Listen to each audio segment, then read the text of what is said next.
यार वाह वाह मिठड़ी माण्हू ॾाढा प्यारा प्यार कंदड़ आयो प्यार ॾींदड़ आयो मोहब्बत ॾींदड़ आयो माण्हू मां हिते कल्ह आयो टियों ॾींहुं आयो वरी हाणे वरी तव्हांजी मोहब्बत जे करे हिकु दफ़ो ॿीहर आयो टियों ॾींहुं जेकी महफ़िल थी ॾाढी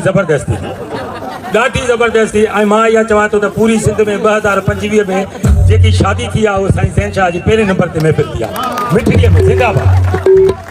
बाक़ी हाणे हुनजे हिन वक़्त ताईं काफ़ी साफ़ दोस्त मुंहिंजे जीअं तव्हां प्रोग्राम करे ख़तमु कयो साफ़ मूंसां राबतनि में आया त साईं तव्हांखे साईं माशूक भाउ हीअं चवे थो तव्हां हुनजो मौक़िफ़ तव्हां ॿुधायो त तव्हां छा था चवणु चाहियो। मां चयोमांसि मां त कुझु नथो चवणु चाहियां हुनजे लाइ अॼु बि इज़त आहे सुभाणे बि। बाक़ी हाणे तूं आबदा परवीन जहिड़ो न आहे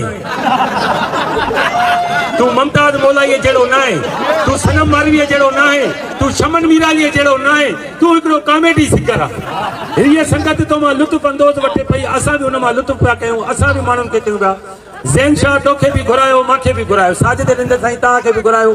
असांखे बि घुरायो असां हिन महफ़िल में मज़ो कयोसीं ऐं यकीन कयो हाणे बि सभिनी दोस्तनि जूं मोबाइलूं हलनि थियूं। मां जंहिं ॾींहुं टियों ॾींहुं मां जीअं आयो हुउमि त मुंहिंजे भाउ खे हुन वक़्तु अटैक थियल हुयो NICU जी सखर में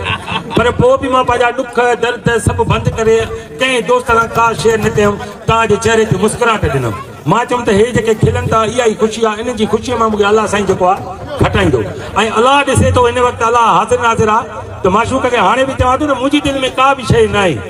तूं जेको ईअं बां करे थो बड़बड़ करे थो इहो तुंहिंजो अचायो हुयो तुंहिंजे लाइ इज़त कईसीं हिते आयासीं बाबा जंहिंजो भतु हुयो जंहिंजी शादी हुई उन में तोखे बि उन्हनि घुरायो असांखे बि घुरायो बसि हलिया वियासीं। तोखे त ईअं चवणु खपे आहे त गामू यार तुंहिंजे करे महफ़िल ज़बरदस्त थी आहे हाणे जिते बि प्रोग्राम थियो तूं ऐं मां हूंदासीं। बाक़ी हाणे जेकॾहिं तूं धमकियूं मूंखे ॾिए थो त मां बि कोरी मोची त मां बि न आहियां